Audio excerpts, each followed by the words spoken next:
ہم نے داؤد اور سلیمان کو علم بخشا اور انہوں نے کہا کہ اللہ کا شکر ہے جس نے ہمیں اپنے بہت سے مومن بندوں پر فضیلت دی۔ اور سلیمان داؤد کے قائم مقام ہوئے اور کہنے لگے کہ لوگوں، ہمیں اللہ کی طرف سے پرندوں کی بولی سکھائی گئی ہے اور ہر چیز عنایت فرمائی گئی ہے، بے شک یہ اس کا خاص فضل ہے۔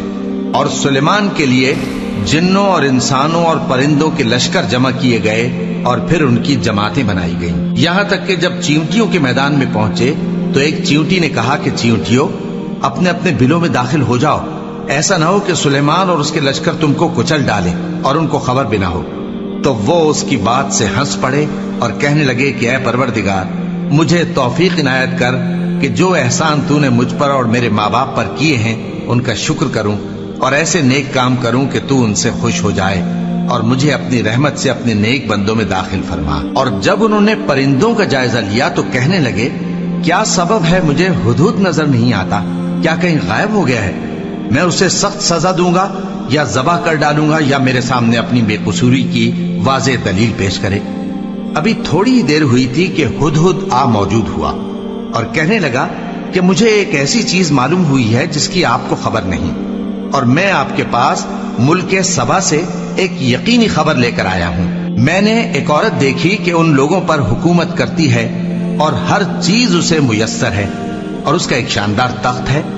میں نے دیکھا کہ وہ اور اس کی قوم اللہ کو چھوڑ کر آفتاب کو سجدہ کرتے ہیں، اور شیطان نے ان کے اعمال انہیں آراستہ کر دکھائے ہیں اور ان کو رستے سے روک رکھا ہے، پس وہ رستے پر نہیں آتے اور نہیں سمجھتے ہیں کہ اللہ کو جو آسمانوں اور زمین میں چھپی چیزوں کو ظاہر کر دیتا اور تمہارے پوشیدہ اور ظاہر اعمال کو جانتا ہے، کیوں سجدہ نہ کریں؟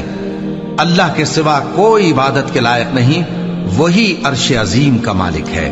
سلیمان نے کہا، اچھا ہم دیکھیں گے تو نے سچ کہا ہے یا تو جھوٹا ہے۔ یہ میرا خط لے جا اور اسے ان کی طرف ڈال دے، پھر ان کے پاس سے ہٹ جانا اور دیکھنا کہ وہ کیا جواب دیتی ہیں۔ ملکہ نے کہا کہ دربار والوں، مجھ تک ایک نامہ گرامی پہنچایا گیا ہے، وہ سلیمان کی طرف سے ہے اور مضمون یہ ہے کہ شروع اللہ کا نام لے کر جو بڑا مہربان نہایت رحم والا ہے، بعد اس کے یہ کہ مجھ سے سرکشی نہ کرو اور مطیع و فرما بردار ہو کر میرے پاس چلے آؤ۔ خط سنا کر کہنے لگی کہ اے اہل دربار، میرے اس معاملے میں مجھے مشورہ دو، جب تک کہ تم حاضر نہ ہو اور صلاح نہ دو میں کسی کام کا فیصلہ نہیں کیا کرتی۔ وہ بولے کہ ہم بڑے زوراور اور سخت جنگجو ہیں اور حکم آپ کے اختیار میں ہے، تو جو حکم دیجیے گا اس کے انجام پر نظر کر لیجیے گا۔ اس نے کہا کہ بادشاہ جب کسی شہر میں داخل ہوتے ہیں تو اس کو تباہ کر دیتے ہیں اور وہاں کے عزت والوں کو ذلیل کر دیا کرتے ہیں، اور اسی طرح یہ بھی کریں گے، اور میں ان کی طرف کچھ تحفہ بھیجتی ہوں اور دیکھتی ہوں کہ قاصد کیا جواب لاتے ہیں۔ پس جب قاصد سلیمان کے پاس پہنچا تو سلیمان نے کہا، کیا تم مجھے مال سے مدد دینا چاہتے ہو؟ سو جو کچھ اللہ نے مجھے عطا فرمایا ہے وہ اس سے کہیں بہتر ہے جو تمہیں دیا ہے۔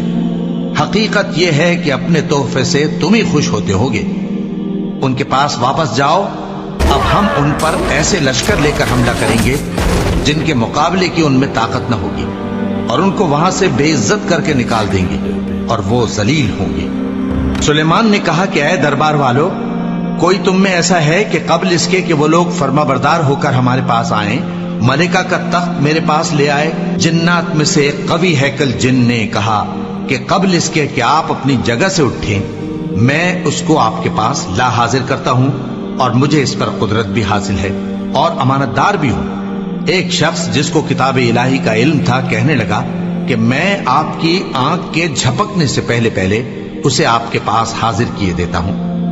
جب سلیمان نے تخت کو اپنے پاس رکھا ہوا دیکھا تو کہا کہ یہ میرے پروردگار کا فضل ہے تاکہ مجھے آزمائے کہ میں شکر کرتا ہوں یا کفران نعمت کرتا ہوں، اور جو شکر کرتا ہے تو اپنے ہی فائدے کے لیے شکر کرتا ہے، اور جو ناشکری کرتا ہے تو میرا پروردگار بے نیاز ہے، کرم کرنے والا ہے۔ سلیمان نے کہا کہ ملکہ کے امتحان عقل کے لیے اس کے تخت کی صورت بدل دو، دیکھیں کہ وہ سوج رکھتی ہے یا ان لوگوں میں سے ہے جو سوج نہیں رکھتے۔ پھر جب وہ آ پہنچی تو پوچھا گیا کہ کیا آپ کا تخت بھی اسی طرح کا ہے؟ اس نے کہا کہ یہ تو گویا ہو بہو وہی ہے۔ اور ہم کو اس سے پہلے ہی سلیمان کی عظمت و شان کا علم ہو گیا تھا، اور ہم فرما بردار ہیں۔ اور وہ جو اللہ کے سوا دوسروں کی پرستش کرتی تھی، سلیمان نے اس کو اس سے منع کیا کہ وہ کافروں میں سے تھی۔ اس کے بعد اس سے کہا گیا کہ محل میں چلیے۔ جب اس نے اس کے فرش کو دیکھا تو اسے پانی کا حوض سمجھا اور کپڑا اٹھا کر اپنی پنڈلیاں کھول دی۔ سلیمان نے کہا، یہ ایسا محل ہے جس کے نیچے بھی شیشے جڑے ہوئے ہیں۔ وہ بول اٹھی کہ پروردگار، میں اپنے آپ پر ظلم کرتی رہی تھی، اور اب میں سلیمان کے ساتھ اللہ رب العالمین پر ایمان لاتی ہوں۔